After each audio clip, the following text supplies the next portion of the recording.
Hello friends, मी प्राध्यापक योगेश भारसकर. आज आपण मानव विकास निर्देशांक ह्युमन डेव्हलपमेंट इंडेक्स हा टॉपिक अभ्यासणार आहोत. मित्रांनो, महाविद्यालयीन विद्यार्थ्यांसोबतच विविध स्पर्धा परीक्षेची तयारी करणाऱ्या विद्यार्थ्यांसाठी सुद्धा हा टॉपिक अतिशय महत्त्वाचा आणि उपयुक्त ठरणार आहे आणि त्यामुळे स्पर्धा परीक्षेच्या दृष्टीने अद्ययावत माहिती देण्याचा प्रयत्न मी या व्हिडिओमध्ये केला आहे. मित्रांनो, हा व्हिडिओ आवडल्यास लाईक करा, आपल्या इतर मित्रांना तो शेअर करा आणि अर्थविश्व या माझ्या YouTube चॅनलला सबस्क्राईब करा. मित्रांनो, या व्हिडिओ लेक्चरमध्ये मानव विकास निर्देशांकाशी संबंधित ज्या घटकांचा आपण अभ्यास करणार आहोत त्या घटकांवरती थोडक्यात नजर टाकूया. सर्वप्रथम आपण मानव विकास ही संकल्पना अभ्यासणार आहोत आणि मानव विकास ही संकल्पनेबरोबरच मानव विकास निर्देशांक म्हणजे काय, मानव विकास निर्देशांकाचे घटक कोणते आहेत, घटक निर्देशांक कसे मोजले जातात, मानव विकास निर्देशांक कसा मोजला जातो, मानव विकास निर्देशांकानुसार देशांचे वर्गीकरण कसे केले जाते आणि 2019 मध्ये प्रकाशित झालेल्या मानव विकास अहवालानुसार भारताचे स्थान कोठे आहे हे आपण या लेक्चरमध्ये अभ्यासणार आहोत. चला तर मग सुरुवात करूया मानव विकास या संकल्पनेपासून. देशाचा आर्थिक विकास मोजण्यासाठी आणि दोन राष्ट्रांच्या विकास प्रक्रियेची तुलना करण्यासाठी गेली अनेक वर्ष राष्ट्रीय उत्पन्न आणि दरडोई उत्पन्नातील वाढ हे दोन निकष वापरले जात आहेत. परंतु हे दोनही निकष हे संख्यात्मक आहेत आणि त्यामुळे फक्त एखाद्या देशाचे राष्ट्रीय उत्पन्न वाढले किंवा दरडोई उत्पन्न वाढले म्हणून विकास झाला असं म्हणता येत नाही. याची प्रचिती आल्यानेच आर्थिक विकासाचे पर्यायी निर्देशक शोधण्याच्या प्रयत्नांना वेग आला आणि या प्रयत्नांचा भाग म्हणूनच 1990 मध्ये मानव विकास ही संकल्पना उदयास आली. संयुक्त राष्ट्र संघाच्या संयुक्त राष्ट्र विकास कार्यक्रमाने UNDP ने युनायटेड नेशन्स डेव्हलपमेंट प्रोग्राम या कार्यक्रमाने 1990 मध्ये प्रकाशित केलेल्या मानव विकास अहवालात मानव विकास ही संकल्पना सर्वप्रथम मांडली आणि ही संकल्पना मांडण्याचे श्रेय पाकिस्तानी अर्थशास्त्रज्ञ मेहबूब उल हक आणि नोबेल पारितोषिक विजेते भारतीय अर्थशास्त्रज्ञ अमर्त्य सेन यांना जाते, कारण या दोन व्यक्तींनी मानव विकास निर्देशांक तयार करण्यामध्ये महत्वाचे योगदान दिले आहे. मेहबूब उल हक यांच्या मते आर्थिक वृद्धी आणि मानव विकास यातील मूलभूत फरक म्हणजे आर्थिक वृद्धीचा संबंध फक्त उत्पन्नाच्या वाढीशी असतो, तर मानवी विकासाचा संबंध मानवी जीवनाशी निगडित आर्थिक, सामाजिक, सांस्कृतिक आणि राजकीय घटकांशी असतो. मानव विकास अहवाल 1997 नुसार मानव विकासाची संकल्पना दिलेली आहे. एखाद्या देशात सर्वसामान्य लोकांना मिळणाऱ्या संधीचा व निवडीचा परीघ वाढवत नेण्याची प्रक्रिया म्हणजे मानव विकास होय. म्हणजेच मानव विकासामध्ये लोकांना संधी जास्तीत जास्त उपलब्ध असणे किंवा पर्याय उपलब्ध असणे, निवडीची संधी उपलब्ध असणे ही गोष्ट महत्वाची मानली गेली आहे. मित्रांनो, 1990 मध्ये मानव विकास निर्देशांक ही संकल्पना मांडली गेली आणि त्यानंतरही मानवी विकासाशी निगडित इतर काही निर्देशांक UNDP ने आपल्या अहवालामध्ये प्रकाशित करायला सुरुवात केली. या निर्देशांकांचा विकास कसा होत गेला ते आपण थोडक्यात बघूया. सर्वप्रथम 1990 मध्ये मानव विकास निर्देशांक ह्युमन डेव्हलपमेंट इंडेक्स UNDP ने प्रसिद्ध केला. त्यानंतर 2010 मध्ये UNDP ने आणखी 3 निर्देशांक विकसित केले आणि प्रसिद्ध केले. त्यातला पहिला निर्देशांक आहे बहुआयामी दारिद्र्य निर्देशांक, मल्टी डायमेन्शनल पॉवर्टी इंडेक्स. दुसरा आहे असमानता समायोजित मानव विकास निर्देशांक, inequality adjust human development index.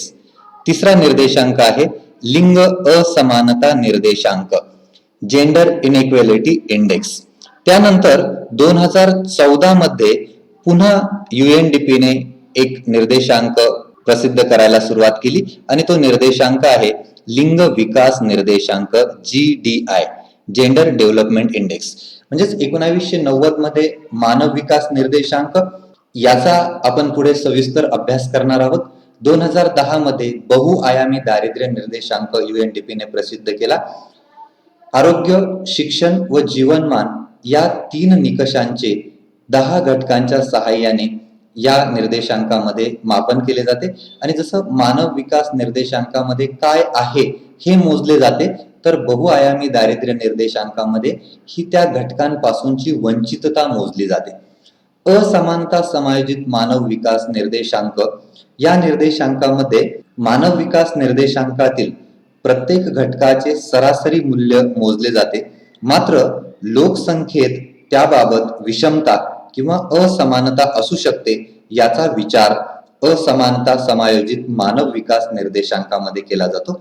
त्याचबरोबर लिंग असमानता निर्देशांक हा एक निर्देशांक UNDP ने 2010 पासून प्रकाशित करायला सुरुवात केली. यामध्ये प्रजनन स्वास्थ्य, सशक्तीकरण, रोजगार क्षेत्र याबाबत स्त्री पुरुषांच्या बाबतची तुलना केली जाते आणि महिलांचा या बाबतीचा विकास यामध्ये मोजला जातो. तर 2014 पासून लिंग विकास निर्देशांक प्रसिद्ध करायला सुरुवात केली. यामध्ये स्त्री व पुरुष यांचा वेगवेगळा मानव विकास निर्देशांक काढला जातो व त्यांचे गुणोत्तर घेतले जाते. असे हे 5 निर्देशांक सध्या UNDP दरवर्षी आपल्या मानव विकास अहवालामध्ये प्रसिद्ध करते. आपण यातील मानव विकास निर्देशांक ह्युमन डेव्हलपमेंट इंडेक्स हा निर्देशांक सविस्तर अभ्यासणार आहोत. आर्थिक विकासाच्या राष्ट्रीय उत्पन्न आणि दरडोई उत्पन्नातील वाढ या पारंपरिक निर्देशकांना पर्याय म्हणून मेहबूब उल हक यांनी 1990 मध्ये मानवी जीवनाच्या संदर्भात सुधारित निर्देशांकाची मांडणी केली. त्यालाच मानवी विकास निर्देशांक किंवा मानव विकास निर्देशांक असे म्हटले जाते. संयुक्त राष्ट्र विकास कार्यक्रम म्हणजेच UNDP 1990 पासून दरवर्षी जगातील विविध देशांच्या सध्या 189 देशांचा मानव विकास निर्देशांक UNDP प्रसिद्ध करते. मानव विकास निर्देशांकामध्ये दीर्घ आणि निरोगी जीवन, ज्ञान प्राप्ती व राहणीमानाचा दर्जा या 3 घटकांचे मूल्य काढून प्रत्येक घटकाचा स्वतंत्र निर्देशांक तयार केला जातो. म्हणून आपल्याला हे जे 3 घटक आहे मानव विकास निर्देशांकाचे, दीर्घ आणि निरोगी जीवन, ज्ञान प्राप्ती आणि राहणीमानाचा दर्जा, हे 3 घटक आणि त्या घटकांवर आधारित असलेले घटक निर्देशांक यांची माहिती आपण करून घेऊया. मानव विकास निर्देशांक व्यवस्थित समजून घेण्यासाठी आपल्याला मानव विकास निर्देशांकाचे घटक, त्या घटकांचे निर्देशक आणि त्या निर्देशकांवरून तयार केलेले घटक निर्देशांक समजून घेणं गरजेचे आहे. मानव विकास निर्देशांकाचा पहिला घटक आहे दीर्घ आणि निरोगी जीवन, लॉंग अँड हेल्दी लाईफ. दीर्घ आणि निरोगी जीवन याचे मोजमाप करण्यासाठी जन्मावेळीचे अपेक्षित आयुर्मान हा निर्देशक वापरला जातो. अपेक्षित आयुर्मान किंवा अपेक्षित दीर्घायुष्य म्हणजे जन्मापासून ते मृत्यूपर्यंतचे आयुष्य होय. देशात जन्माला आलेले प्रत्येक बालक सामान्यपणे किती वर्ष जगण्याची अपेक्षा करू शकते त्याची सरासरी म्हणजे अपेक्षित आयुर्मान होय. बालकाच्या अपेक्षित आयुर्मानावर विविध घटक परिणाम करतात. यामध्ये प्रमुख घटक आहे तो म्हणजे देशामध्ये उपलब्ध असलेल्या आरोग्य सुविधा. त्यामुळे आपोआपच अपेक्षित आयुर्मान हा निर्देशक देशातील आरोग्य सुविधांच्या गुणवत्तेची देखील मोजमाप करतो. हा निर्देशांक तयार करताना मानवी आरोग्याशी संबंधित कुपोषण, बालमृत्यू दर, एकूण मृत्यू दर, आरोग्य सुविधांवर होणारा खर्च, साथीच्या आजारांमुळे होणाऱ्या मृत्यूंची संख्या, लसीकरणाची स्थिती इत्यादी विविध घटकांचा अभ्यास केला जातो. यावरून आयुर्मान निर्देशांक तयार केला जातो.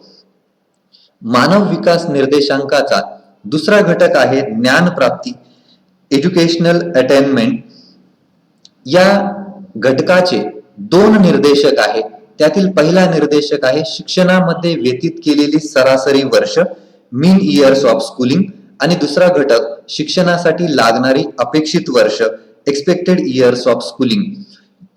या 2 घटकांचे मोजमाप करण्यासाठी शिक्षणामध्ये व्यतीत केलेली सरासरी वर्ष मोजताना 25 वर्ष व त्याहून अधिक वयाच्या प्रौढांनी शिक्षणाच्या प्रत्येक स्तरावर शिक्षणामध्ये व्यतीत केलेल्या वर्षांची सरासरी घेतली जाते. तर शिक्षणासाठी लागणारी अपेक्षित वर्ष मोजण्यासाठी शाळा योग्य वयाच्या बालकांना शाळेत प्रवेश घेतल्यानंतर शिक्षण पूर्ण करण्यासाठी अपेक्षित वर्ष लक्षात घेतली जातात. शिक्षणाच्या प्रत्येक स्तरावर नोंदणी झालेल्या विद्यार्थ्यांची संख्या आणि शिक्षणाच्या प्रत्येक स्तरावरील शाळायोग्य वयाच्या बालकांची एकूण लोकसंख्या या दोन घटकांवरून शिक्षणासाठी लागणारी अपेक्षित वर्ष मोजली जातात.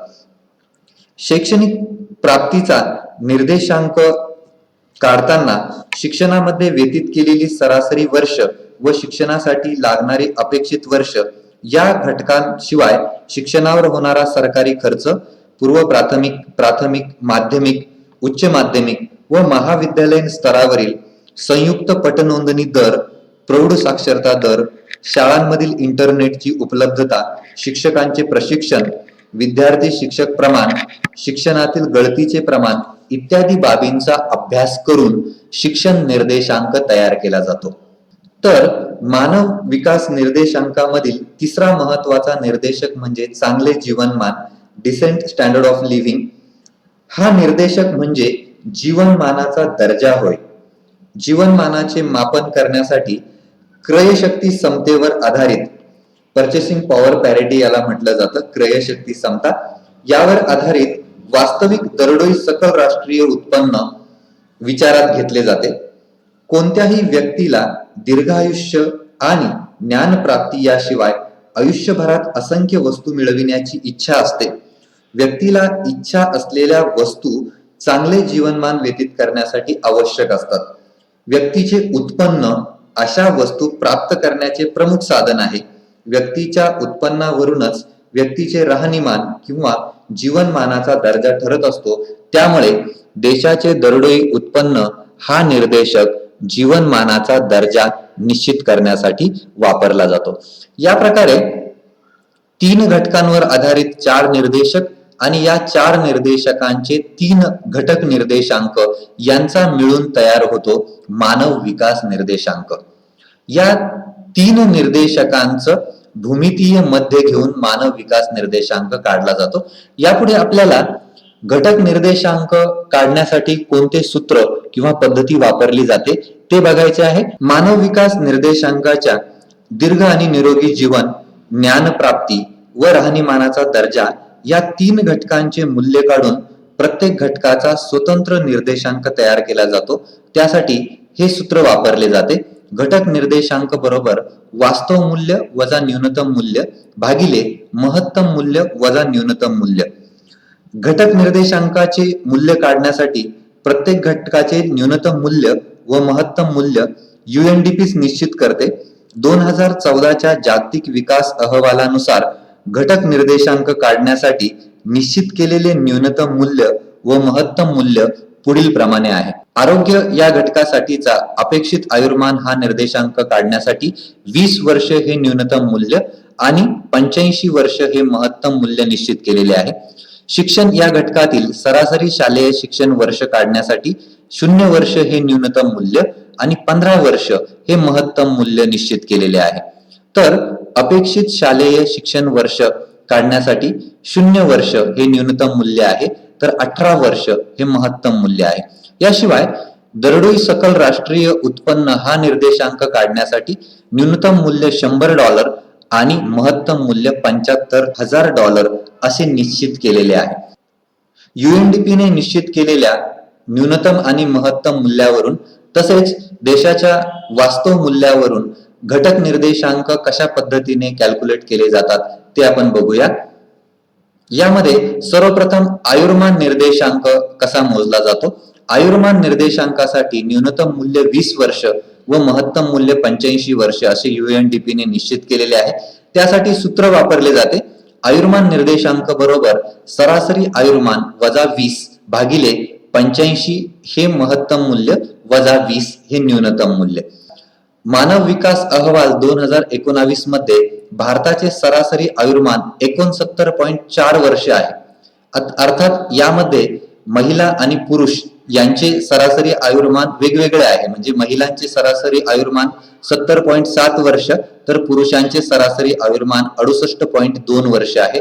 तर या किमती या सूत्रामध्ये टाकल्यानंतर आपल्याला आयुर्मान निर्देशांक मिळतो जो 0.760 इतका आहे. या सूत्रामध्ये आपण किमती टाकून तो कॅल्क्युलेट करूया. सरासरी आयुर्मान आहे 69.4 वर्ष वजा न्यूनतम मूल्य भागिले महत्तम मूल्य वजा न्यूनतम मूल्य. याचं आपण कॅल्क्युलेशन केलं की आपल्याला 0.760 हा आयुर्मान निर्देशांक प्राप्त होतो. याच पद्धतीने शिक्षण निर्देशांक कसा काढला जातो ते बघूया. आता शिक्षण निर्देशांकामध्ये दोन उपनिर्देशांक आहेत, सरासरी शालेय वर्ष निर्देशांक आणि अपेक्षित शालेय वर्ष निर्देशांक. तर सरासरी शालेय वर्ष निर्देशांक काढण्यासाठी न्यूनतम मूल्य 0 वर्ष व महत्तम मूल्य 15 वर्ष असे निश्चित केलेले आहे. त्यासाठीचे सूत्र आहे सरासरी शालेय शिक्षण निर्देशांक बरोबर सरासरी शालेय शिक्षण वर्ष वजा 0 भागिले 15 वजा 0. आता मानव विकास अहवाल 2019 नुसार सरासरी शालेय शिक्षण वर्ष आहेत 6.5 वर्ष आणि सरासरी शालेय शिक्षण निर्देशांक आहे 0.433. अपेक्षित शालेय वर्ष निर्देशांक काढण्यासाठी न्यूनतम मूल्य आहे 0 वर्ष आणि महत्तम मूल्य आहे 18 वर्ष. यासाठीही जो सूत्र वापरले जाते ते अपेक्षित शालेय शिक्षण निर्देशांक बरोबर अपेक्षित शालेय शिक्षण वर्ष वजा 0 भागिले 18 वजा 0. मानव विकास अहवाल 2019 नुसार अपेक्षित शालेय शिक्षण वर्ष आहेत 12.3 वर्ष आणि अपेक्षित शालेय शिक्षण निर्देशांक आहे 0.683. देशाचा सरासरी शालेय वर्ष निर्देशांक आणि अपेक्षित शालेय वर्ष निर्देशांक काढल्यानंतर त्यांचा गणितीय मध्य काढून शैक्षणिक निर्देशांक तयार केला जातो. गणितीय मध्य काढण्यासाठी दोन्ही निर्देशांकांची बेरीज करून त्याला आपण 2 ने भागतो. म्हणून आपण या सूत्रामध्ये किमती टाकलेल्या आहे. सरासरी शालेय वर्ष निर्देशांक आहे 0.433 अधिक अपेक्षित शालेय वर्ष निर्देशांक आहे 0.683 भागिले 2. आपल्याला शिक्षण निर्देशांक मिळालेला आहे 0.558 इतका. तिसरा जो निर्देशांक आहे उत्पन्न निर्देशांक, तो काढण्यासाठी न्यूनतम मूल्य 100 अमेरिकन डॉलर आणि महत्तम मूल्य 75,000 अमेरिकन डॉलर असं निश्चित केलेलं आहे. यासाठीचे जे सूत्र वापरले जाते त्या सूत्रामध्ये थोडासा बदल केला जातो. उत्पन्नाचे खरेदी शक्तीमध्ये रूपांतर करण्यासाठी सिंपल लॉगॅरिथम घेतला जातो. म्हणून या सूत्रामध्ये बदल करून दरडोई सकल राष्ट्रीय उत्पन्न वजा 100 भागिले 75,000 वजा 100 लॉगॅरिथम घेऊन या किमती काढल्या जातात. मानव विकास अहवाल 2019 नुसार भारताचे दरडोई सकल राष्ट्रीय उत्पन्न $6,829 आहे, तर उत्पन्न निर्देशांक 0.638 इतका आहे. उत्पन्न निर्देशांक कशा पद्धतीने काढला जातो हे सूत्रामध्ये किमती टाकून आपण काढलेलं आहे. तुम्ही सायंटिफिक कॅल्क्युलेटर वरून या किमतींचा लॉगॅरिथम घेऊन या किमती तुम्हाला मिळतील आणि या किमतींचा भागाकार केल्यानंतर तुम्हाला उत्पन्न निर्देशांक मिळेल जो 0.638 इतका आहे. आता या तीनही निर्देशांकांच्या किमती आपल्याला मिळालेल्या आहेत. या तिन्ही निर्देशांकांच्या किमती मिळाल्यानंतर त्यावरून आपल्याला मानव विकास निर्देशांक काढायचा असतो. मानव विकास निर्देशांक हा वरील तीनही निर्देशांकांचा भूमितीय मध्य असतो.